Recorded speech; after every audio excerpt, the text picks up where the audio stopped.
ಆದಷ್ಟು ಬೇಗ ಅಣ್ಣನ ಕರೆಸ್ಬೇಕು ಅಂದ್ಕೊಂಡಿದ್ದೀನಿ. ಇವತ್ತೇ ಅವನು ಫೋನ್ ಮಾಡಿ ಬರೋಕ್ಕೆ ಹೇಳ್ತೀನಿ. ಓಕೆನಾ? ಅಫ್ಕೋರ್ಸ್ ಅವ್ರು ಬಂದರೆ ಒಳ್ಳೇದೇ ಅಲ್ವಾ? ನಾನು ನಿಮ್ಮ ಹತ್ರ ಎಲ್ಲ ಮಾತಾಡ್ತಿದ್ದು. ಓಹ್, ನನಗೇನು ಗೊತ್ತಾಗುತ್ತೆ ಚಿರಾಗ್, ನೀವೇನೋ ಆ ಕಡೆ ತಿರ್ಕೊಂಡು ನನ್ನ ಜೊತೆ ನಿಮ್ಮ ಅಣ್ಣನ ಬಗ್ಗೆ ಮಾತಾಡ್ತಿದ್ದೀರಾ ಅನ್ಕೊಂಡೆ. ನಮ್ಮ ಅಣ್ಣನ ಕರೆಸ್ಬೇಕೋ ಬೇಡ ಅಂತ ನಾನು ಯಾಕ್ರಿ ನಿಮ್ಮ ಹತ್ರ ಕೇಳಬೇಕು? ಅದು ನನ್ನ ಇಷ್ಟ. ದೀಪ ಅವ್ರ ಹೆಸರಲ್ಲಿ ಆಶ್ರಮಕ್ಕೆ ಡೊನೇಟ್ ಮಾಡಿದ ಮಾತ್ರಕ್ಕೆ ನೀವು ಏನು ಹೇಳಿದ್ರು ಕೇಳ್ಬಿಡ್ತೀನಿ ಅಂತ ಅನ್ಕೋಬೇಡಿ. ಲಿಮಿಟಲ್ಲಿ ರೀ. ಅರ್ಥ ಆಯ್ತಾ? ಚೆನ್ನಾಗಿ ಅರ್ಥ ಆಯ್ತು. ನೀವು ಇಷ್ಟಪಟ್ಟಂಗೆ ಆದಷ್ಟು ಬೇಗ ನಿಮ್ಮ ಅಣ್ಣನ ಕರೆಸಿ.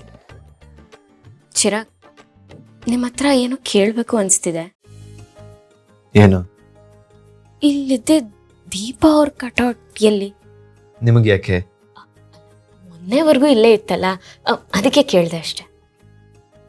ನಾನೇ ಎತ್ತಿಟ್ಟಿದ್ದೀನಿ. ಯಾಕೆ? ನನ್ನ ಭಯದಿಂದನಾ? ದೀಪ ಅವ್ರ ಕಟೌಟ್ ಇಲ್ಲಿರೋದು ನನಗೆ ಇಷ್ಟನೇ. ನಾನೇನು ಎತ್ತಿಡಿ ಅಂತ ಹೇಳಿಲ್ಲ, ನೀವೇ ಎತ್ತಿಟ್ಟಿದ್ದು.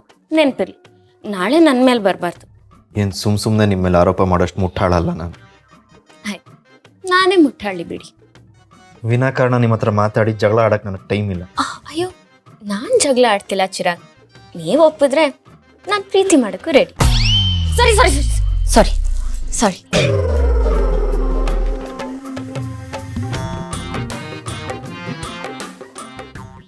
ನೋಡಿ, ಅಣ್ಣನ ಕಾಲ್ ಮಾಡ್ತಿದ್ದೀನಿ.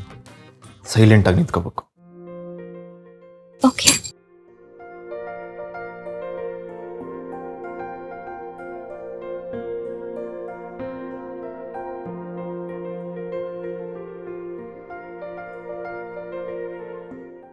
ಹಲೋ ಅಣ್ಣ, ಹೇಗಿದ್ಯಾ? Chiru, I am good. ನೀನ್ ಹೇಗಿದ್ಯಾ? ಅಪ್ಪ, ಅಚ್ಚು, ನನ್ನ ಹೆಂಡತಿ ಇವರೆಲ್ಲರೂ ಹೇಗಿದ್ದಾರೆ? ಅವ್ರಿಗೆ ಕಾಲ್ ಮಾಡಿ ನಾನು 1 ವೀಕ್ ಆಯ್ತು. ಫಾರಿನ್ ಹೋದ್ಮೇಲೆ ಯಾಕೋ ಮನೆ ಕಡೆ ಗಮನ ಕೊಡೋದು ಮರ್ತ್ಬಿಟ್ಟಿದ್ಯಾ ನೀನು? ನೋಡೋ, ಬ್ಯುಸಿ ಇದೀನಿ ನಿಜ, ಬಟ್ ಮನೆಯವ್ರನ್ನ ಮರೆಯೋಷ್ಟು ಬ್ಯುಸಿ ಏನಿಲ್ಲ. ಮತ್ತೆ ಹೌದು, ಏನು ನೆನ್ಪು ಮಾಡ್ಕೊಂಡು ಕಾಲ್ ಮಾಡಿದ್ಯಾ? ಏನಪ್ಪಾ, ಹೆಂಡತಿ ಹತ್ರ ಕಿರಿಕಾಯ್ತಾ ಹೇಗೆ? ಹಾಗೇನಿಲ್ಲ, ಅವ್ರ ಪಡ್ಗವರು ನನ್ನ ಪಡ್ಗೆ ನಾನಿದ್ದೀನಿ. ಓ, ಭಾವನವರು ನನ್ನ ಬಗ್ಗೆ ಕೇಳ್ತಿದ್ದಾರೆ ಅನ್ಸುತ್ತೆ. ಆದರೆ ನನ್ನ ಹಸ್ಬೆಂಡು ಯಾಕೆ ಸುಳ್ಳು ಹೇಳ್ತಿದ್ದಾರೆ? ನಾನು ಅವ್ರಿಗೆ ಎಷ್ಟು ತಲೆ ತಿಂತೀನಿ ಅಂತ ಅವ್ರಿಗೆ ಗೊತ್ತಿದ್ರು ಅದು ಹೆಂಗೆ ಅವ್ರ ಪಾಡಿಗಿದ್ದಾರೆ ಅಂತ ಅಂತಿದ್ದಾರೆ? ಸುಳ್ಪುರ್ಕ. ಅಣ್ಣ, ನೀನು ಆದಷ್ಟು ಬೇಗ ಇಲ್ಲಿಗೆ ವಾಪಸ್ ಬಂದ್ಬಿಡು. ಯಾಕೆ ಚಿರು, ನಾನಿಲ್ಲಿ ಬಿಸ್ನೆಸ್ ಮಾಡೋದು ನಿನ್ಗಿಷ್ಟ ಇಲ್ವಾ? ಇಲ್ಲೇ ಇಷ್ಟೊಂದು ಬಿಸ್ನೆಸ್ ಇರುವಾಗ ನೀನು ಯಾಕಲ್ಲಿ ಒಬ್ಬನೇ ಕಷ್ಟಪಡಬೇಕು?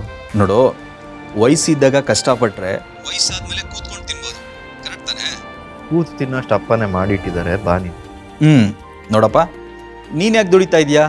ಬಿಸಿ ಇರ್ಬೇಕು ಅಂತ ತಾನೆ? ಹೌದು, ಆದರೆ ನಮ್ಮೆಲ್ಲರನ್ನು ಬಿಟ್ಟು ನೀನು ಅಲ್ಲಿರೋದ್ರ ಬದಲು ಇಲ್ಲಿ ನಮ್ಮ ಜೊತೆ ನಿಂತ್ಕೊಂಡು ಏನಾದರೂ ಮಾಡ್ಬೋದಲ್ಲ.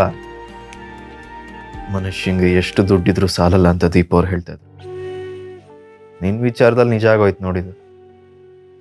ನೋಡು, ಇಬ್ರು ಸೇರಿ ಏನಾದರೂ ಹೊಸ ಬಿಸ್ನೆಸ್ ಶುರು ಮಾಡೋಣ. ನೀನು ಮೊದಲು ಬಂದ್ಬಿಡು. ಚಿರು, ನನಗೆ ದುಡ್ಡಿನ ಮೇಲೆ ಖಂಡಿತ ಅಷ್ಟೊಂದು ಆಸೆನೇ ಇಲ್ಲ. ಹಾಗಾದ್ರೆ ಬಂದು ಇಲ್ಲೇ ಸೆಟ್ಲಾಗಪ್ಪ. ನೋಡೋ, ಇದು ರಿಕ್ವೆಸ್ಟ್ ಅಲ್ಲ, ಆರ್ಡರ್ ಅನ್ಕೋ. ಅದು ಏನು ಮಾಡ್ತೀಯೋ ನನಗೆ ಗೊತ್ತಿಲ್ಲ, ಬೇಗ ಬರಬೇಕಷ್ಟೆ. ನಂಗೆ ಅವೆಲ್ಲ ಗೊತ್ತಿಲ್ಲ. ಫ್ಲೈಟ್ ಟಿಕೆಟ್ ಬುಕ್ ಮಾಡಿ ಕಳಿಸ್ತೀನಿ. ಇನ್ನು 1 ಅವರಲ್ಲಿ ರೆಡಿ ಇರ್ಬೇಕು ನೀನು. ಚಿರು ಚಿರು, 1 ನಿಮಿಷ. ಓ, ಈಗ ನಾನು ಹೊರಡಲೇಬೇಕು. ಇಲ್ಲ ಅಂದರೆ ಚಿರು ಖಂಡಿತ ಸುಮ್ಮನೆ ಬಿಡಲ್ಲ. ನಿಮ್ಮ ಅಣ್ಣನ ಮೇಲೆ ತುಂಬ ಪ್ರೀತಿ ಅಲ್ವಾ ನಿಮಗೆ?